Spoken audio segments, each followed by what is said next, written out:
രാഹുലിനെയാണോ ഉദ്ദേശിക്കുന്നത് അതോ മറ്റാരെങ്കിലുമാണോ? ഇപ്പൊ രാഹുൽ അല്ലെങ്കിൽ അതുകൂടി വ്യക്തമാക്കപ്പെടേണ്ടതുണ്ടോ? രാഹുലിനെതിരെയാണോ മറ്റാർക്കെങ്കിലും എതിരെയാണോ നിയമ നടപടി സ്വീകരിക്കാൻ ഉദ്ദേശിക്കുന്നുണ്ടോ?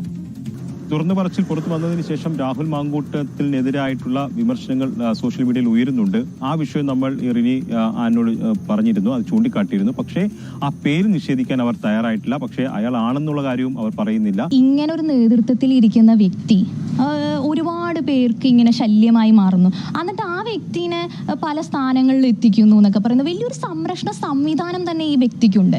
ഞാൻ ഈ വ്യക്തിയോട് പറഞ്ഞായിരുന്നു, ഞാനിത് പറഞ്ഞു കൊടുക്കും, ഞാനത് കംപ്ലൈന്റ് ചെയ്യും എന്നൊക്കെ പറയുമ്പോൾ എന്നോട് പോയി പറയ് ഇങ്ങനെയാണ് എന്നോട് പറഞ്ഞത്. പക്ഷെ അതിനകത്ത് പോലും, അതായത് ആ പ്രസ്ഥാനത്തിലുള്ള നേതാക്കന്മാരുടെ ഭാര്യമാർക്കും പെൺമക്കൾക്കും വരെ ഇയാളിൽ നിന്ന് മോശം അനുഭവം ഉണ്ടായിട്ടുണ്ടെന്ന് പറയുന്നു. എന്നിട്ട് എന്തുകൊണ്ടാണ് സ്വന്തം ഭാര്യയും സ്വന്തം മകളെയും സംരക്ഷിക്കാൻ കഴിയാത്ത ഈ രാഷ്ട്രീയ നേതാക്കന്മാർ ഏത് സ്ത്രീയെ സംരക്ഷിക്കുമെന്നാണ് ഞാൻ ചോദിക്കുന്നത്. അത് പേര് പറയാത്തതിന്റെ കാരണം ആ വ്യക്തി ഉൾപ്പെട്ടിരിക്കുന്ന പ്രസ്ഥാനത്തിൽ പലരുമായിട്ടും എനിക്ക് വളരെ അടുത്ത സ്നേഹബന്ധവും സൗഹൃദവും ഉണ്ട്. അപ്പൊ ആരെയും ഇത് ചെയ്യാൻ ഞാൻ ഉദ്ദേശിക്കുന്നില്ല. പക്ഷെ തീർച്ചയായിട്ടും ഇത്തരത്തിലുള്ള ദുരനുഭവങ്ങൾ ഇനിയും ഉണ്ടാവുകയാണെങ്കിൽ അത് അപ്പോൾ നമ്മൾ ആലോചിക്കും. അദ്ദേഹത്തെ സോഷ്യൽ മീഡിയ വഴിയാണ് പരിചയപ്പെട്ടത്.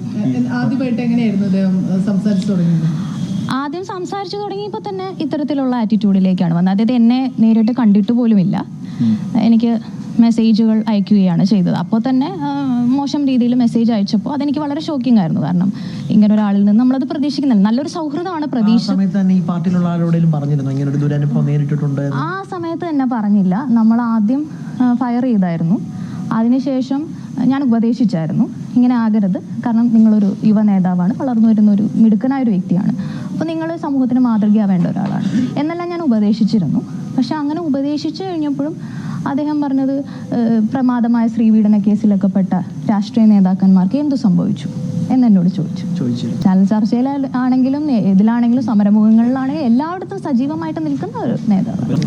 അത് ഞാൻ 5 സ്റ്റാർ ഹോട്ടലിൽ റൂം എടുക്കാം, വരണം എന്ന് പറഞ്ഞു. അപ്പം ഞാൻ ശരിക്കും ഫയർ ചെയ്തു, നന്നായിട്ട് ഫയർ ചെയ്തു. അതിനുശേഷം കുറേ നാൾ പിന്നീട് പ്രശ്നം ഉണ്ടായിരുന്നില്ല. പിന്നെ വീണ്ടും അത്തരത്തിലുള്ള എക്സ്പോസ് ചെയ്യപ്പെടണം എന്നുള്ളത് കൊണ്ട് തന്നെയാണ് ഞാൻ ഇത്രയുമെങ്കിലും ഒക്കെ പറയാൻ തയ്യാറായത്. എക്സ്പോസ് ചെയ്യപ്പെടണം. സമൂഹ മാധ്യമങ്ങളിലെല്ലാം ആ വ്യക്തിയെക്കുറിച്ചുള്ള കാര്യങ്ങളൊക്കെ വന്നതുമാണ്.